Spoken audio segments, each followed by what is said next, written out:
Nombre chapitre 13 et 16.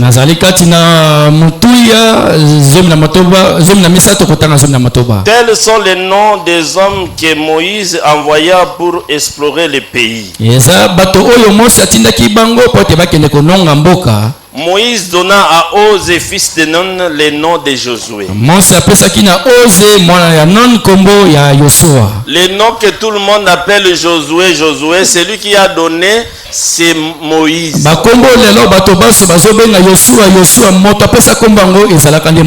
Et vous allez remarquer dans Exode 3:8, Dieu a dit ceci: je suis descendu pour délivrer de la main des Égyptes et pour les faire monter de ce pays dans un bon et vaste pays.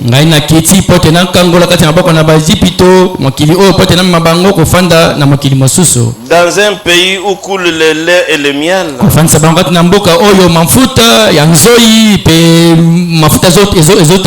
Dans les lieux où habitent les Cananéens,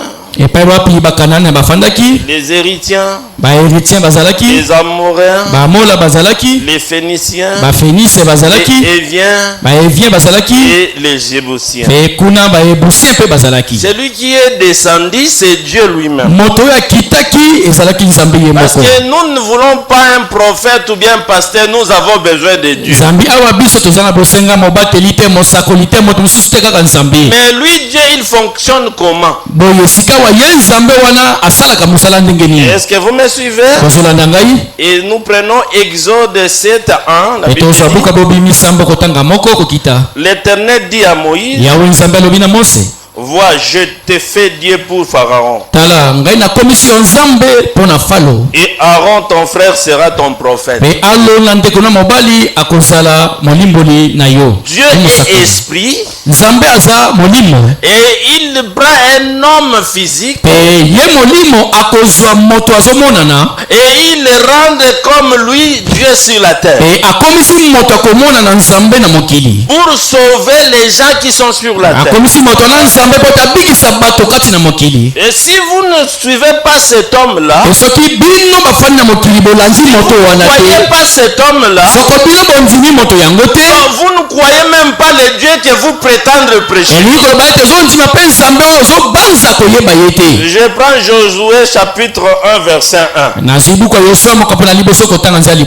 Après la mort de Moïse, serviteur de l'Éternel, et l'Éternel dit à Josué, fils de Nun,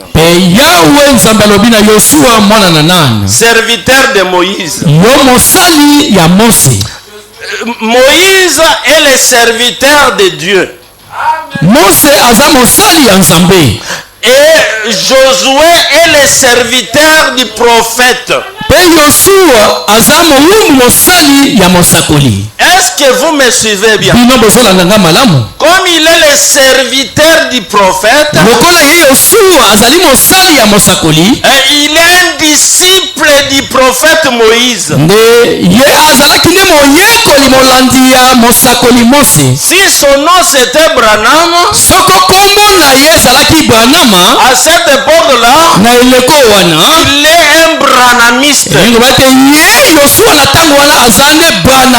c'est un fidèle qui accepte le message de Moïse. Ça, ce n'est pas les brochures. Ça, c'est la Bible. Même les pentecôtistes possèdent cette Bible. Et Osée chapitre 12, 13, la Bible dit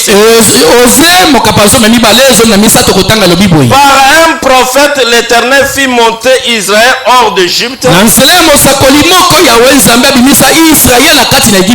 Et par un prophète, Israël fut gardé. Dieu garde son église toujours par un homme.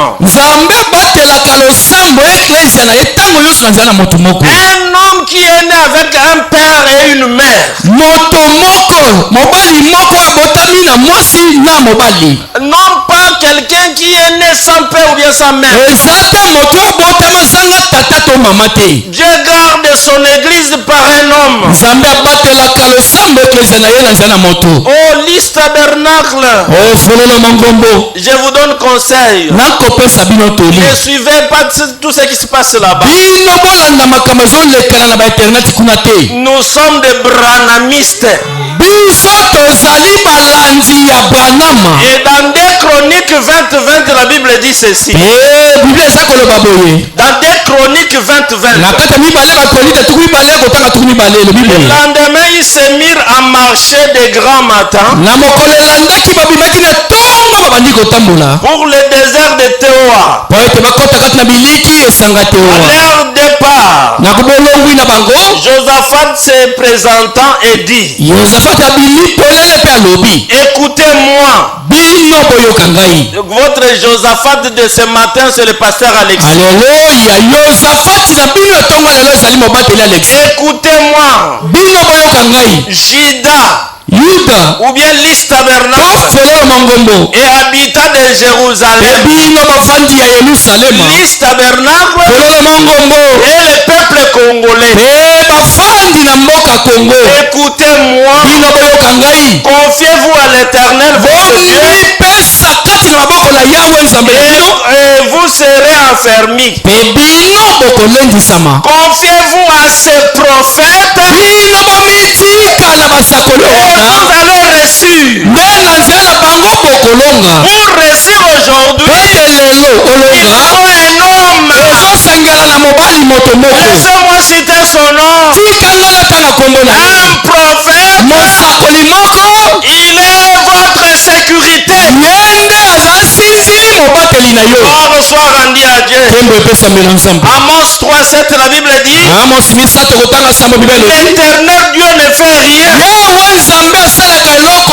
Il révèle ses secrets à ses serviteurs, les prophètes. Est-ce que vous êtes avec moi? Dans 1 Samuel 8:7, la Bible dit: l'Éternel dit à Samuel: écoutez la voix du peuple. Dans tout ce qui te dira, ce n'est pas toi qui rejettes. Ce n'est pas toi qu'il rejette.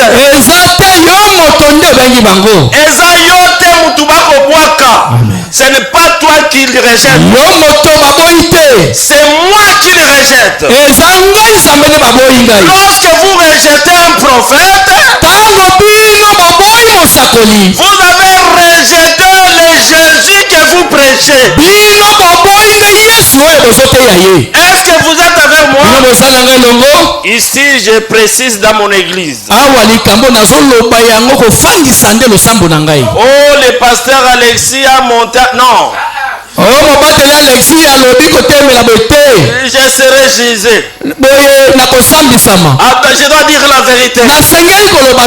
Et je serai jugé avec la Bible. On ne peut pas dire aux gens ce qui est dans notre tête. La parole de Dieu, c'est une loi. Nous devons appliquer la loi. Et écoutez, et Dieu a envoyé Samuel. Israël a refusé Samuel. Nous ne sommes pas les gens de Samuel. Nous sommes les gens de Jésus. Le même Jésus a dit: ce n'est pas toi qui le rejettes. C'est moi qui nous en train de rejeter. Et frère Bonhomme a prêché un message sur cela. Le roi qui est rejeté. Oh, qui est le roi? C'est Jésus qui est le roi. Quand vous refusez un prophète, vous avez refusé Dieu. Et écoutez, il dit dans Acte chapitre 15 verset 21. Car depuis bien des générations et des années qui sont passées, Moïse dans chaque ville a des gens qui le prêchaient. Et Moïse avait les gens qui le prêchaient. Il lisait les brochures de Moïse. De la même manière, nous disons que Branham est notre Moïse. Nous sommes des serviteurs de Branham. Et nous les lisons chaque jour dans nos églises. Nous les lisons chaque jour. Et c'est pourquoi nous disons que frère Branham a dit. Écoutez, je vais vous achoper. Nulle part vous allez trouver dans la Bible une verset qu'on a écrit Jésus chapitre 3. Mais vous allez trouver Josué chapitre 2, Esaïe chapitre 4, Jérémie chapitre 11 et Ézéchiel chapitre 11. La Bible que vous prétendrez voir, c'est la vie des hommes. Et vous croyez que frère Branham a interprété la Bible? L'interprétation de la Bible, c'est l'accomplissement de tout ce qui a été écrit. Il a accompli dans sa vie tout ce qui est dans la Genèse et dans l'Apocalypse. Et c'est pourquoi vous allez remarquer dans l'Apocalypse, il y a un ange qui est apparu devant Jean. Il a révélé à Jean beaucoup de mystères. Et Jean s'est mis à genoux pour l'adorer. Et l'ange dit, ne fais pas cela. Je suis votre frère. On a posé à frère Branham cette question. Qui est cet ange? Est-ce que c'est Jésus? Frère Branham dit, ce n'est pas Jésus. Que Jésus ne refuse pas l'adoration. Et qui était cet ange? C'était un prophète. Et qui était ce prophète? Au temps du soir, la lumière paraîtra. Et la lumière c'est quoi? Jésus a dit, le monde ne me verra pas, et vous allez au premier exode. Il était sous la forme de Moïse. Au deuxième exode, il était sous la forme de Moïse. Mais au temps de la fin, l'heure soit rendue à Dieu. Abraham dit, pour vous prouver qu'il ne s'agit pas de votre frère, mais de votre Seigneur. Permettez-moi de tout pour vous prouver la même onction qui était chez Abraham, la même onction qui était à Nazareth, cette même onction est apparue ce soir. Fils tabernacle, vous êtes un peuple béni. Vos péchés sont pardonnés. Vous êtes remplis de son esprit. Nous sommes des branhamistes. Parce que quand on va fermer les églises du message, quand on va fermer les églises du message, tout celui qui prétend avoir broché, on va l'appeler un branhamiste. Asseyez-vous. Écoutez, il y a des presbytériens, Il y a des luthériens. Il y a des pentecôtistes. Ce sont des chrétiens. Pourquoi on les appelle comme ça? Parce qu'ils croient à la doctrine de Dieu.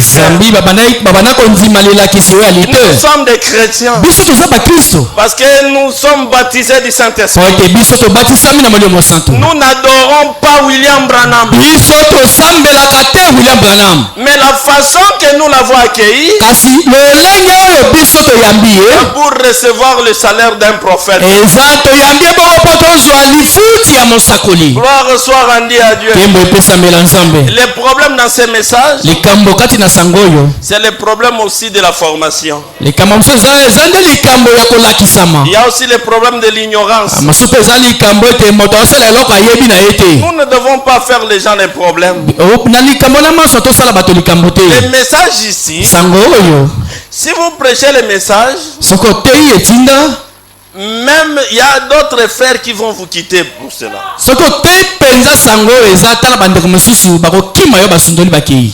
D'abord, nous avons ces difficultés, nous avons beaucoup de prédicateurs qui prêchent le message de Moïse dans les églises de message.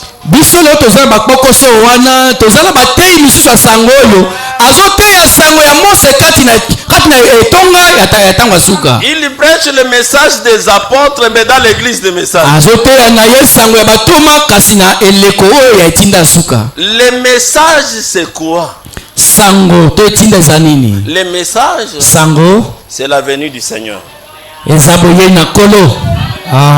C'est ça le message. Même si vous criez Jésus est venu, il va venir. Vous devez d'abord connaître les messages, c'est quoi. Ne prenez pas que tous connaissent les messages. Non. Le miracle n'est pas le message. Mais nous venons avec mon garde là, nous avons vu, il y a une femme qui prêche pour créer les miracles. Et le garde m'a demandé est-ce que ce qu'il fait c'est conforme. Et j'ai dit mais ce n'est pas conforme, mais aujourd'hui tout le monde prêche.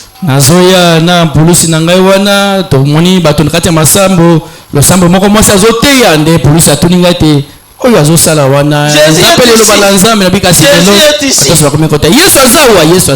Mais c'est une femme. Vous voyez la forme même de la parole est changée. Et les gens sont là en train de tomber dans l'esprit. Vous devez savoir une chose, que nous sommes des chrétiens qui ont accepté le message de Frère Branham. Et nous devons assumer que nous sommes des branhamistes. Et ce n'est pas un péché. Nous ne sommes pas les adorateurs des frères Branham. Mais nous sommes les adeptes qui acceptent le message des frères Branham en tant que la vérité.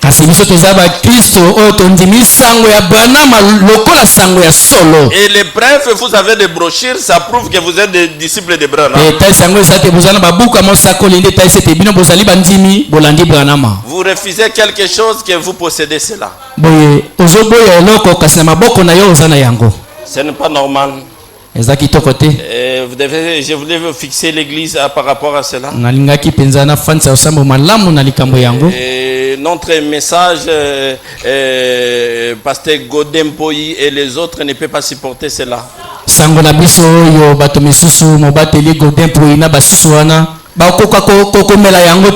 Dans ces messages, il y a même les pasteurs des messages qui fouillent les messages. Ces gens-là peuvent supporter ça. Et il appelle certaines déclarations fausses doctrines. Mais ces gens-là, et acceptent. Mais ils prêchent Jésus. Mais la façon qu'ils prêchent Jésus, ce n'est pas la même façon que nous prêchons Jésus. Et si vous nous voyez partout, Ne faites pas un problème. Nous gardons communion avec tout le monde. Mais nous allons dire que la vérité. Est-ce que vous m'avez compris? Que Dieu vous bénisse. Voilà ce que j'avais pour vous préciser. Soyez fiers d'être un branamiste. Si tu es de l'église catholique, soyez fiers d'être un catholique. Vous voyez les kimbangistes, quand ils marchent, vous l'appelez kimbangiste. Il est à l'aise. Quand vous voyez quelqu'un quitte l'église kimbangiste, il dit que nous ne sommes pas des kimbangistes. Peut-être il n'a pas maîtrisé la chose. Parce que si vous maîtrisez,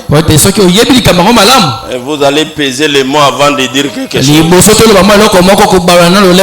C'est pourquoi un responsable ne parle pas beaucoup. Même si un problème reste calme. Le cœur d'un responsable ne manque pas de problèmes. Makambo.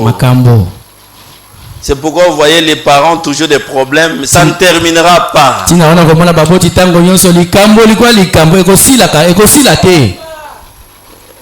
C'est comme ça. Et les autres pensent que si on est chrétien, on est dans la paix. Non, aussi longtemps que tu es responsable, ton cœur va se mettre tourmenté dans des problèmes.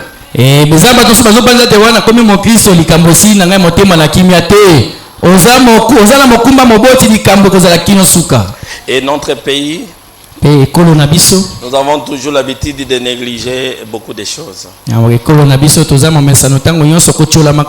Dieu utilise toujours les hommes. Quand vous négligez cet homme-là, il était un Dieu pour vous et Dieu vous a abandonné. Oh, pasteur Alexis a dit que frère Branham est notre Dieu. Non. Pasteur Alexis a lu la Bible. Dieu a dit à Moïse, je te fais Dieu.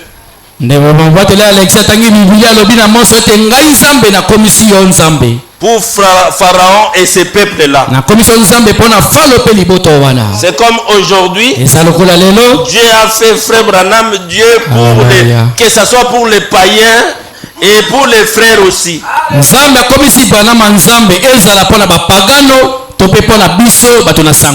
Les messages sont un. Et Dieu lui-même a dit à une voix audible à frère Branham, amener les gens à te croire à toi. C'était pourquoi oh, Dieu est jaloux de sa gloire.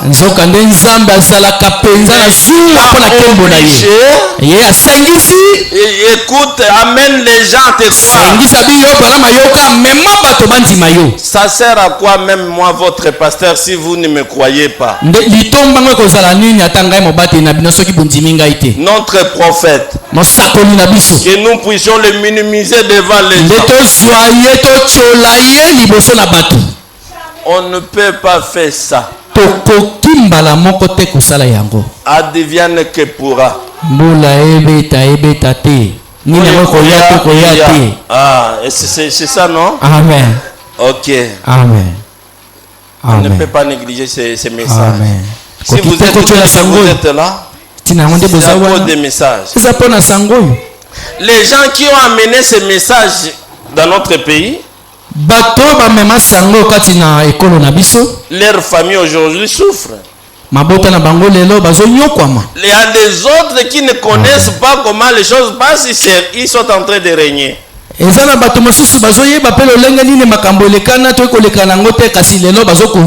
République démocratique du Congo. Un pays de phénomènes. Vous savez, dans ces pays-ci, si quelqu'un vous explique quelque chose et tu comprends bien, donc il n'a pas bien expliqué la chose. Parce qu'on ne comprendra pas. Même vous amenez écriture comme ça, non, ça ce n'est pas ça, nous on ne croit pas ça. Oh,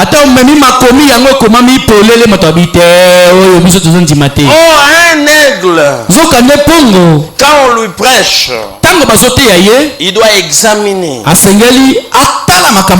si c'est la parole, même si le pasteur n'est pas dit, il n'a pas dit ça, il doit accepter cela. Moi j'aime une église qui accepte la parole.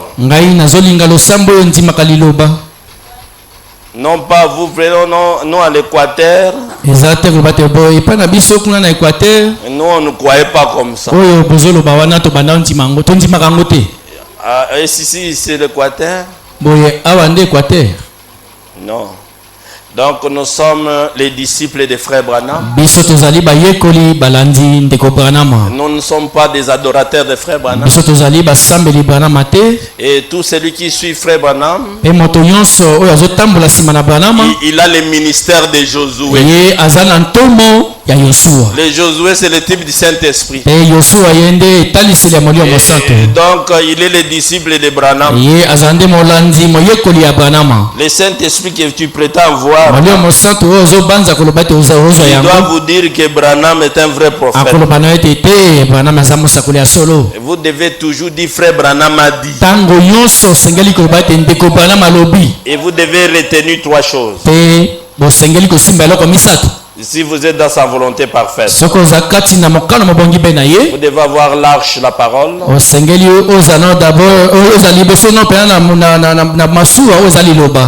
L'arche. Sanduku ya mibeko, n'est-ce pas? Amen. Et puis vous avez un prophète. Et la colonne de feu. Les trois choses.